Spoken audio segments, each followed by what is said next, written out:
The ethereal doomsday fleet arrived in Earth's solar system like a storm of crystalline light.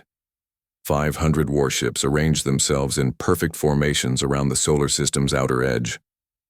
At the center of the fleet was the most terrifying weapon the galaxy had ever known, the World Ender, a massive ship designed to crack planets apart.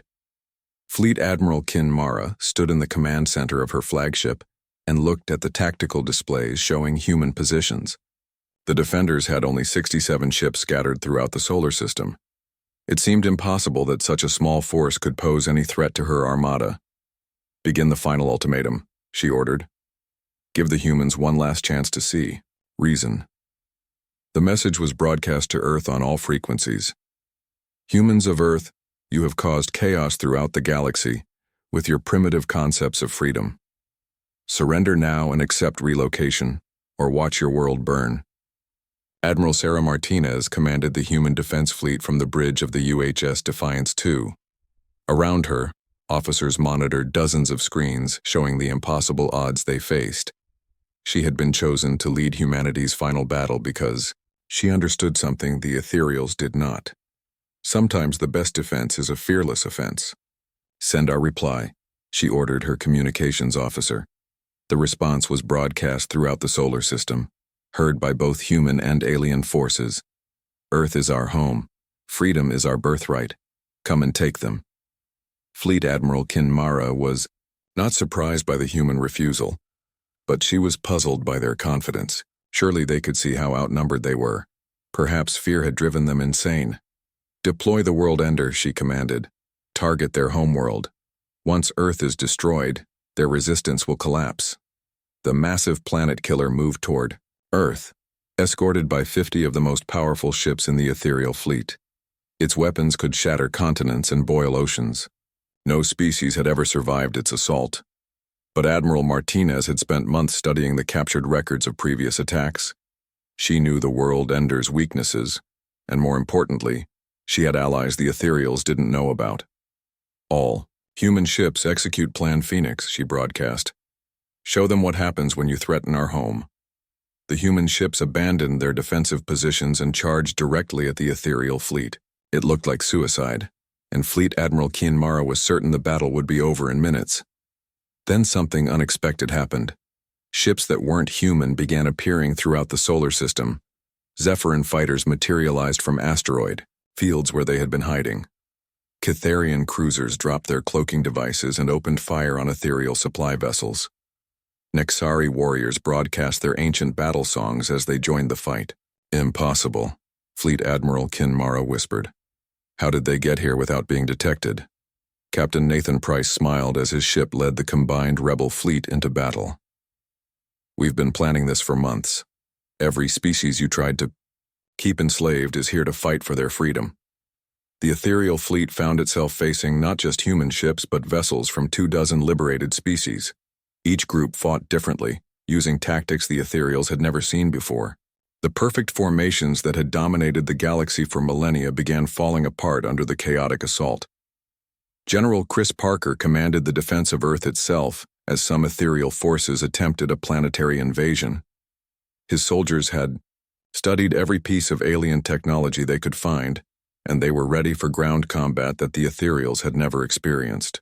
"Remember," he told his troops, "they've never fought anyone who fought back on the ground. Their whole strategy depends on fear and overwhelming force. Don't give them either." Human soldiers used guerrilla tactics that turned Earth's cities into a nightmare for the invading aliens. Ethereal troops trained for quick conquests of surrendering populations found themselves fighting house-to-house battles against enemies who refused to give up. But the real turning point came when progressive mediator Ashkara made a decision that would change galactic history forever. She had been secretly communicating with human representatives for weeks, learning about their concepts of freedom and individual choice. "I cannot support this slaughter any longer," she announced to her followers within the ethereal fleet. "The humans are right. True peace cannot be built on fear and oppression." Ashkara's faction, nearly a quarter of the ethereal fleet, suddenly turned their weapons on their former comrades. The galaxy's most powerful empire was tearing itself apart, as its own citizens chose freedom over security. The battle for Earth became the largest space battle in galactic history. Ships from dozens of species fought desperately against the ethereal forces, while Earth's defenders held their ground below. But the outcome still depended on stopping the world ender before it could destroy humanity's homeworld. Captain Laura Stevens volunteered to lead the suicide mission against the planet killer. Her ship, the UHS Phoenix, was loaded with every explosive device human engineers could fit into its hull. "I know this is a one-way trip," she told her volunteer crew. "Anyone who wants to leave can transfer to another ship." Not a single crew member left. They all understood what was at stake. The Phoenix broke through the escort ships protecting the world ender, taking heavy damage, but staying on course. Captain Stevens piloted her dying ship directly into the heart of the massive weapon. The explosion that followed lit up the entire solar system. The world ender, the most feared weapon in galactic history, died with the ship that had never failed to complete its mission. With their ultimate weapon destroyed and their fleet divided by civil war, the remaining loyal ethereal forces began to retreat. Fleet Admiral Kinmara, her flagship crippled and her armada in ruins, could barely comprehend what had happened. "How?" she asked her surviving officers. "How did a primitive species defeat us?" The answer came from progressive mediator Ashkara, whose forces were now protecting human ships from the retreating ethereals. "They didn't defeat us with superior technology or greater numbers. They defeated us with something we had forgotten existed: the willingness to die for what they believe in." The Battle of Earth marked the end of the ethereal collective as a galactic empire. Within months, rebellions erupted on every world they had controlled. Species that had been enslaved for generations threw off their chains and demanded their freedom. A year later, representatives from dozens of species gathered on Earth to form the Galactic Free Alliance. President Rodriguez, now elected as the Alliance's first coordinator, looked out at the assembled delegates with wonder. "A year ago, humanity was alone in the galaxy," she said. "Today we stand together as free beings who chose cooperation over coercion."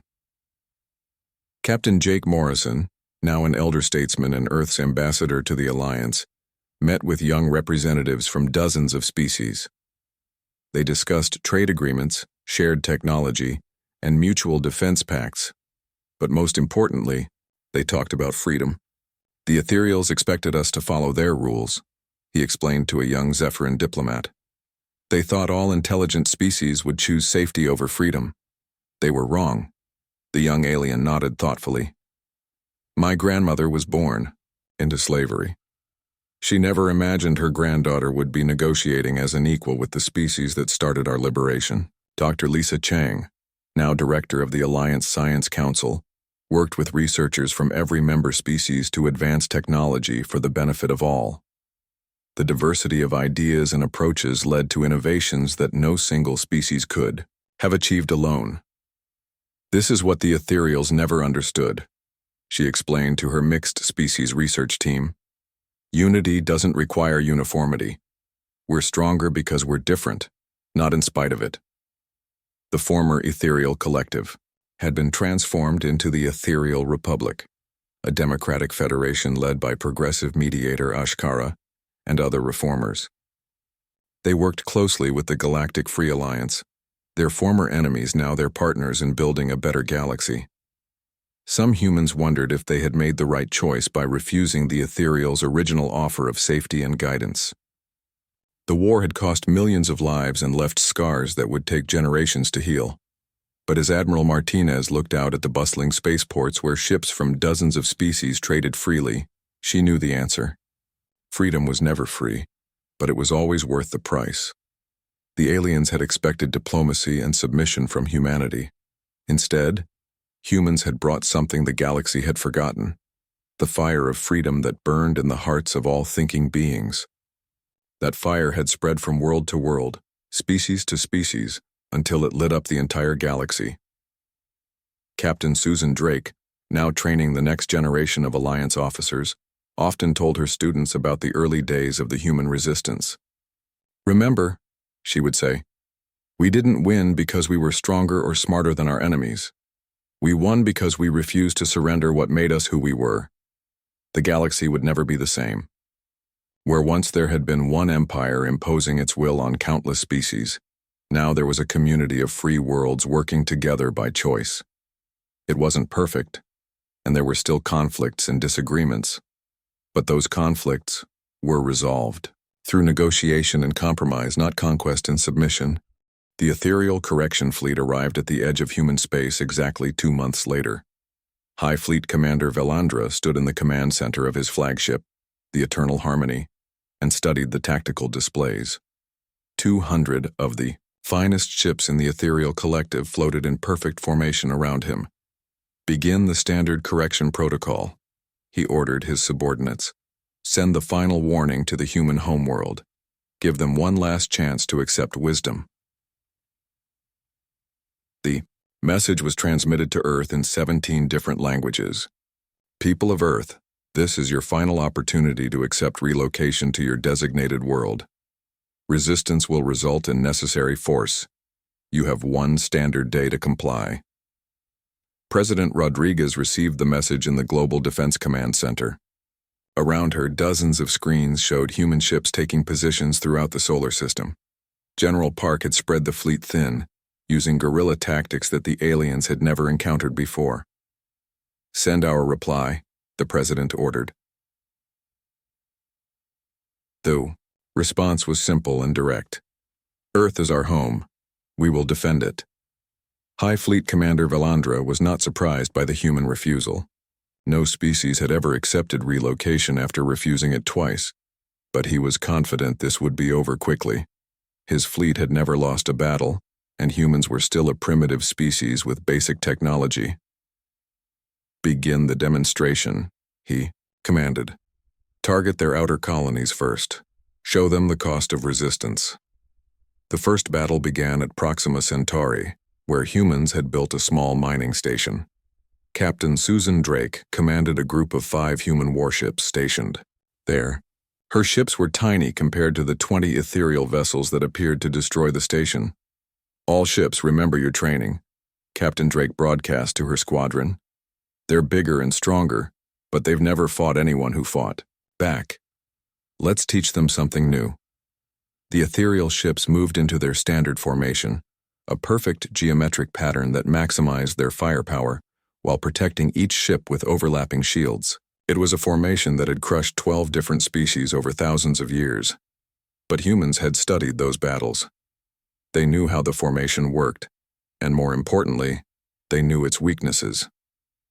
Captain Drake's ships scattered in all directions instead of meeting the aliens head-on.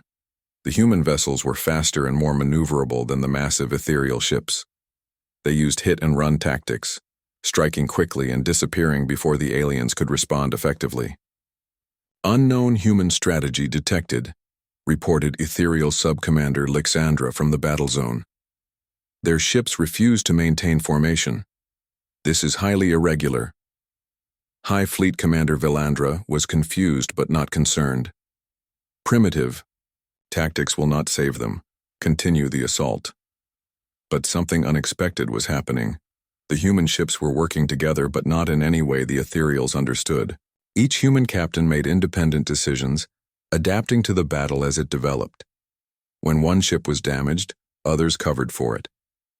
When an opportunity appeared, they took it without waiting for orders. Lieutenant Colonel Tony Martinez was commanding one of the human ships when he saw his chance. An ethereal cruiser had moved too close while chasing another human vessel. Martinez brought his ship alongside the alien vessel and fired magnetic grapples. "What are you doing?" his crew asked in panic. "Something they won't expect," Martinez replied. "Prepare for boarding." The ethereals had never experienced a boarding action in their entire history. Their ships were designed to fight at long range, not to repel invaders. When Martinez and his Marines broke through the airlock, they found the alien crew completely unprepared for close combat. Dr. Rachel Stone had discovered something important about ethereal technology during her research. Their energy shields were incredibly strong, but only against energy weapons. Humans still used some kinetic weapons, bullets and missiles that worked by impact rather than energy. "Target their shield generators with conventional weapons," she advised the fleet commanders. Their defenses aren't designed for physical projectiles. The advice worked. Human missiles and railgun rounds punched through ethereal shields like they weren't there. Alien ships that had seemed invincible suddenly found themselves vulnerable to human weapons. But the most shocking discovery came when the humans began using electronic warfare. The ethereals communicated telepathically, their minds linked across their entire fleet. It was an advantage that had made them unbeatable for millennia, but Dr. Stone had developed electronic jammers that disrupted their mental communications. Suddenly, ethereal ships that had fought as one unified force found themselves isolated and confused. Their perfect formations fell apart as individual commanders struggled to coordinate without their mental link. Captain Beth Walker saw the chaos developing in the alien fleet. Her ship, the UHS Wolverine, had taken heavy damage and was barely functional, but she saw an opportunity that might end the battle. The ethereal flagship was moving closer, trying to restore order to its scattered fleet. If she could take out the command ship, the entire alien force might retreat. "All crew to escape pods," she ordered. "I'm taking her in." "Captain, that's suicide," her first officer protested. "Maybe," Walker replied, "but it might also be victory." She aimed the damaged Wolverine directly at the ethereal flagship's command section.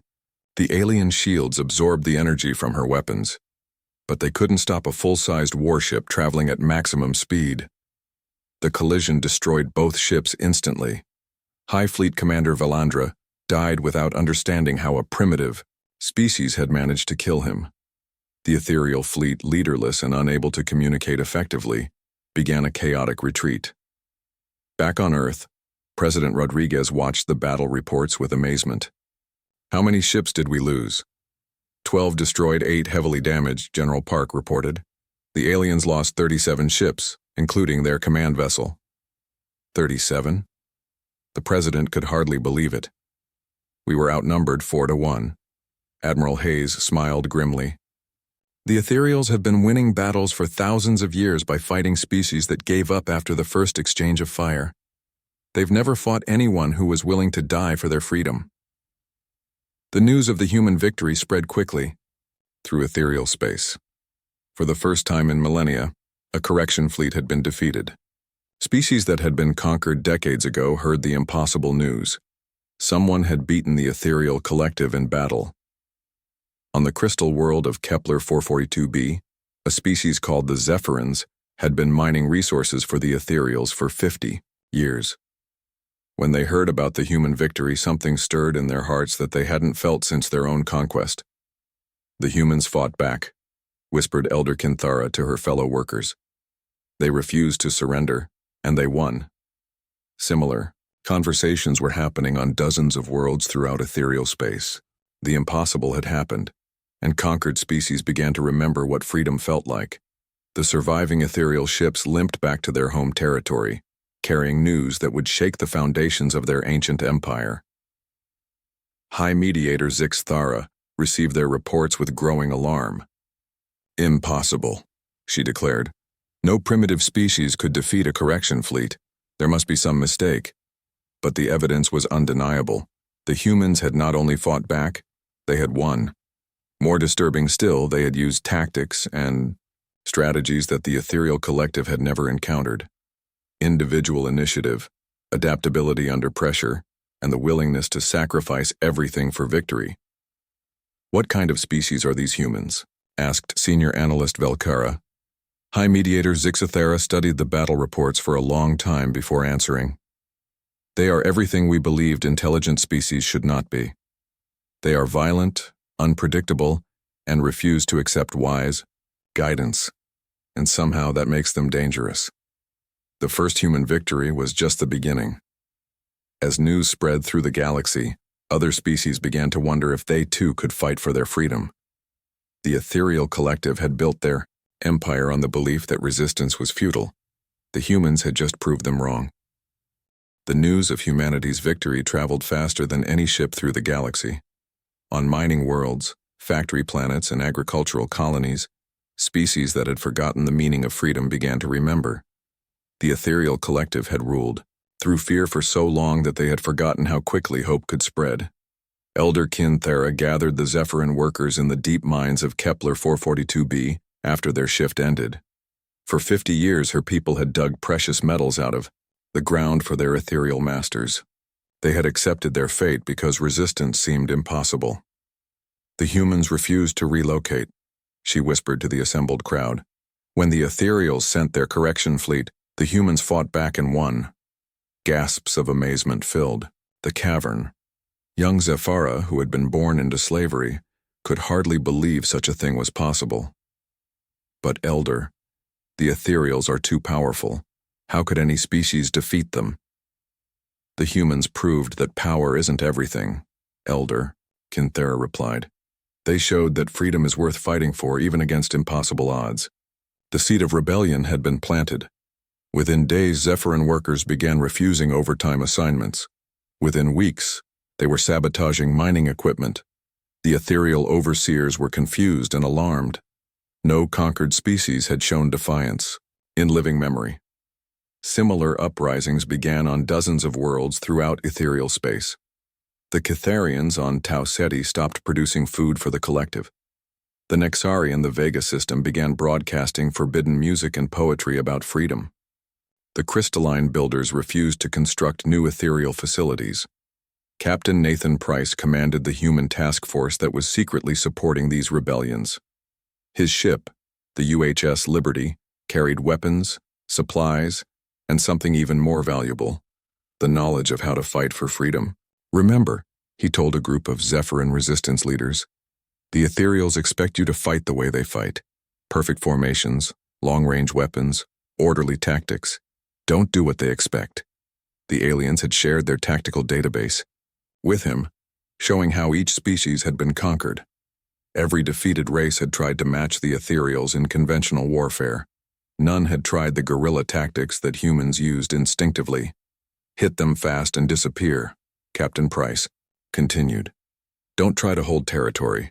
Just make them afraid to leave their secure areas. The Zephyrin leader, Commander Velthera, listened carefully. Her people had been warriors once before the ethereals conquered them. Perhaps they could remember how to fight. On Earth, Admiral Greg Patterson was coordinating the support for these growing rebellions. The Global Defense Council had decided that the best way to protect humanity was to ensure the ethereal collective was too busy dealing with uprisings to mount another invasion of Earth. How many species are in active revolt now? President Rodriguez asked during their weekly briefing. 17 confirmed, with at least a dozen more showing signs of unrest, Admiral Patterson replied. The ethereals are having to spread their forces thin to maintain control. Dr. Kevin Scott had been analyzing captured ethereal technology and made an important discovery. Their whole system depends on central control. Every decision flows through their high command. If we can disrupt their communications, their entire empire becomes paralyzed. This intelligence was shared with the rebellion leaders.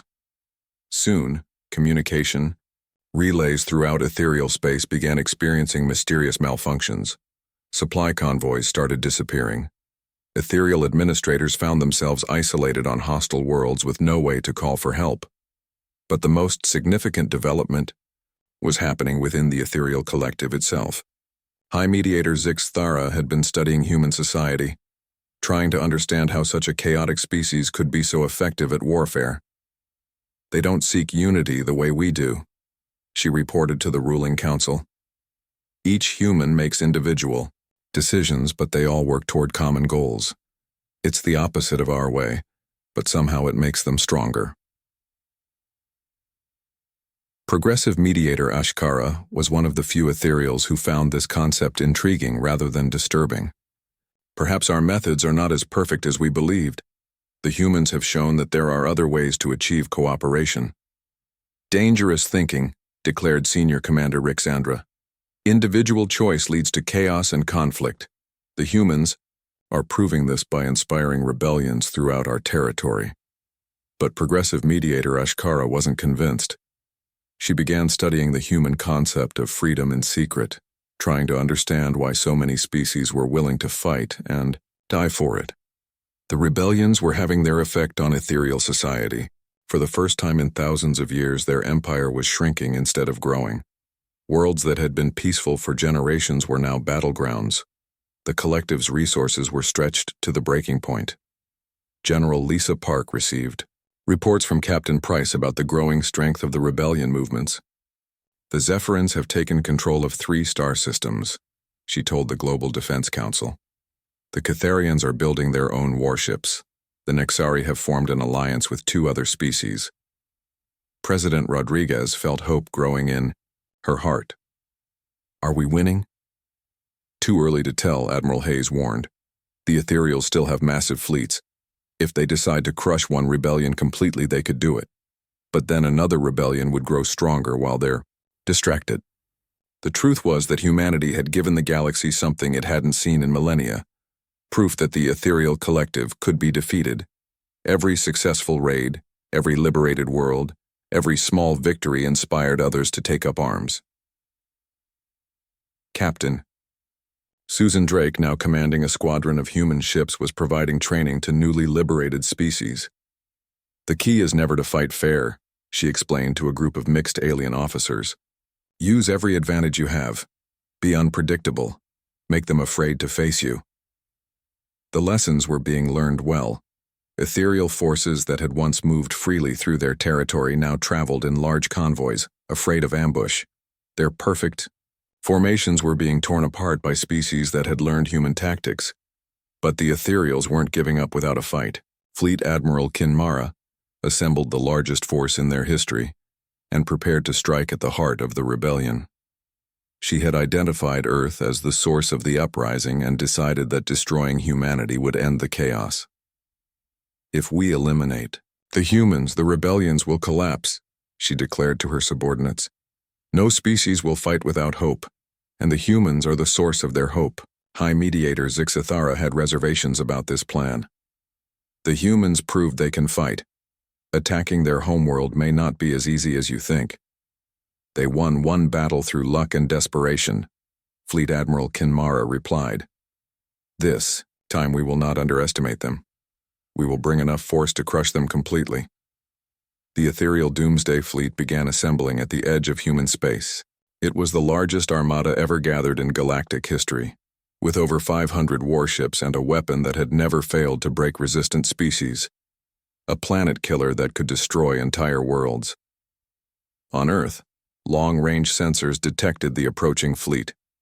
The mood in the Global Defense Command Center was grim. Humanity had won one battle, but this was different. The Ethereals were bringing enough force to sterilize every planet in the solar system. How long do we have? President Rodriguez asked. 2 weeks, maybe 3, replied Admiral Patterson. They're moving slowly, probably to make sure we see them coming. They want us to be afraid. General Park studied the tactical displays. We can't fight that many ships in open battle. We'll have to use every trick we've learned and hope it's enough. Dr. Kevin Scott had been working on new weapons based on ethereal technology, but he wasn't sure they would be ready in time. I need more time to test the new systems. You have whatever time you have, President Rodriguez replied, because in 2 weeks, we find out if freedom is really worth the price we're willing to pay for it.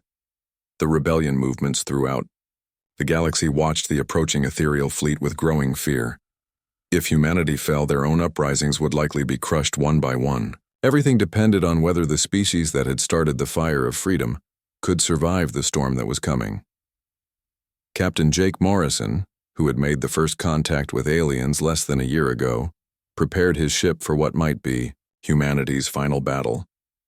He thought about all the species now fighting for their freedom because humans had shown them it was possible. Win or lose, humanity had already changed the galaxy forever. The only question now was whether they would survive to see what came next. 3 months had passed since Captain Jake Morrison first met the aliens. The news of first contact had changed everything on Earth. President Elena Rodriguez sat in the emergency meeting room deep beneath the White House. Around the table sat the most important military and scientific leaders from every nation on Earth. General Lisa Park was the first to speak.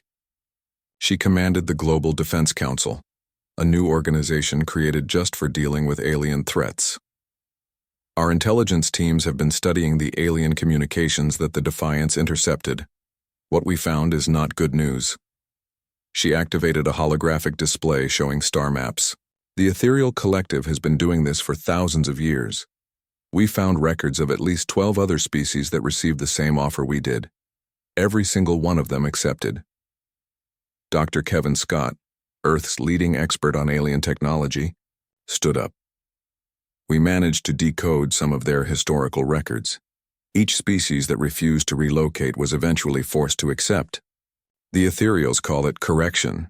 What they really mean is invasion and conquest. President Rodriguez felt cold fear in her stomach. How long do we have? Based on their past actions, probably 6 to 8 months, General Park replied. They always try diplomacy twice. When that fails, they use force. The room fell silent. Everyone understood what this meant. Earth was about to face the first alien invasion in human history. But humans had one advantage the other species didn't have. They had time to prepare. Admiral Victoria Hayes spoke up from the far end of the table. We've been analyzing the alien technology from their first contact. Their ships are powerful, but they rely heavily on energy shields and long-range weapons. They seem to prefer fighting at a distance. That makes sense, Dr. Scott added. From what we can tell, the Ethereal Collective has never fought a real war. Every species they conquered surrendered after the first battle. They've forgotten how to fight against someone who fights back. President Rodriguez made her decision. General Park, I'm giving you unlimited resources. Build us a defense fleet. Dr. Scott, I want you to develop new weapons based on what we learned from the aliens. Admiral Hayes, start training our best pilots for space combat.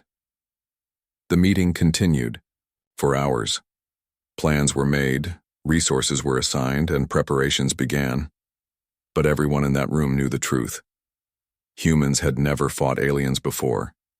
They didn't know if their weapons would work or if their tactics would succeed. All they had was determination and the refusal to give up their freedom. Meanwhile, in deep space, the Ethereal Collective was having their own emergency meetings. Fleet Admiral Kinmara floated in the center of the Great Crystal Chamber, where the Collective made all their important decisions. Around her were dozens of other high-ranking Ethereals, their forms glowing with concern and confusion. The humans continue to refuse our guidance, High Mediator Zixthera reported. We have studied their species more carefully. What we found disturbs us greatly.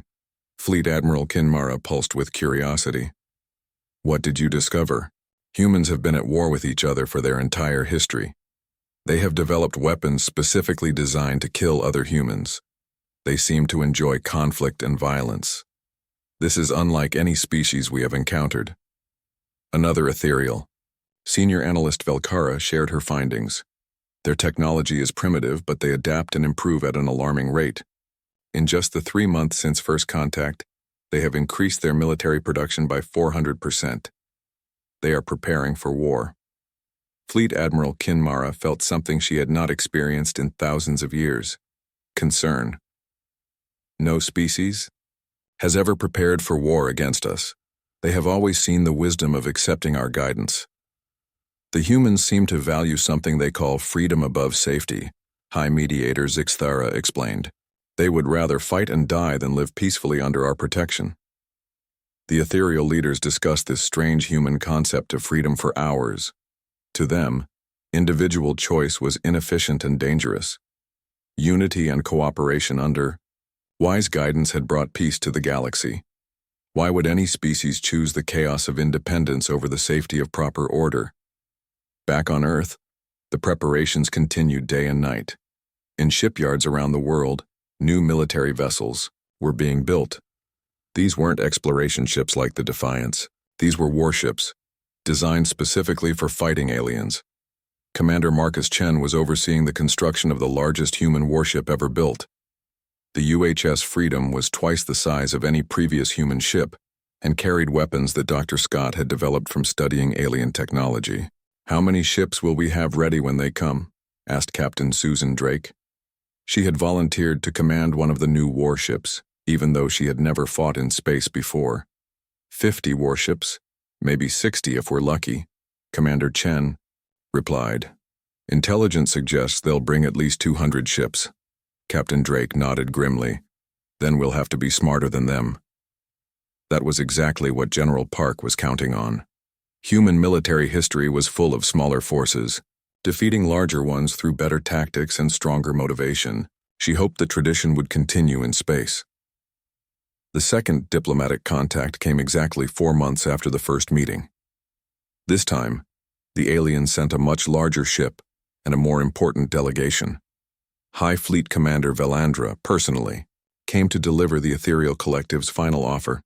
Captain Morrison met them again on the same moon, but this time he brought Admiral Hayes and General Park with him.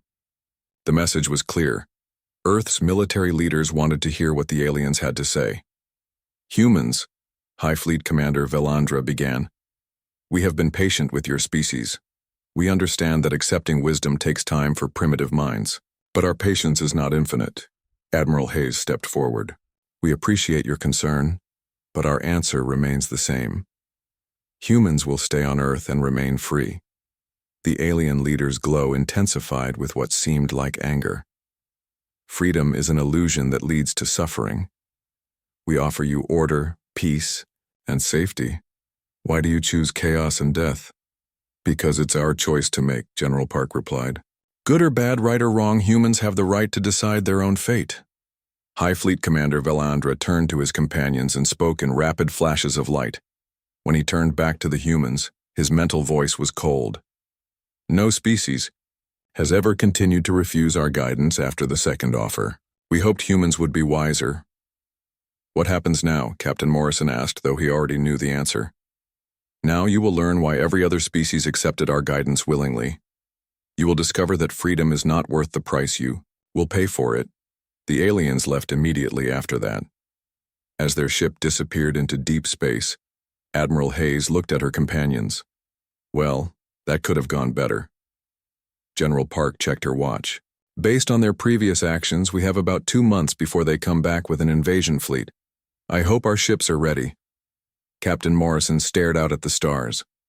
Somewhere out there, the Ethereal Collective was preparing to teach humanity a lesson about the cost of independence. But humans had been fighting for their freedom since the beginning of their history. The aliens expected diplomacy and submission.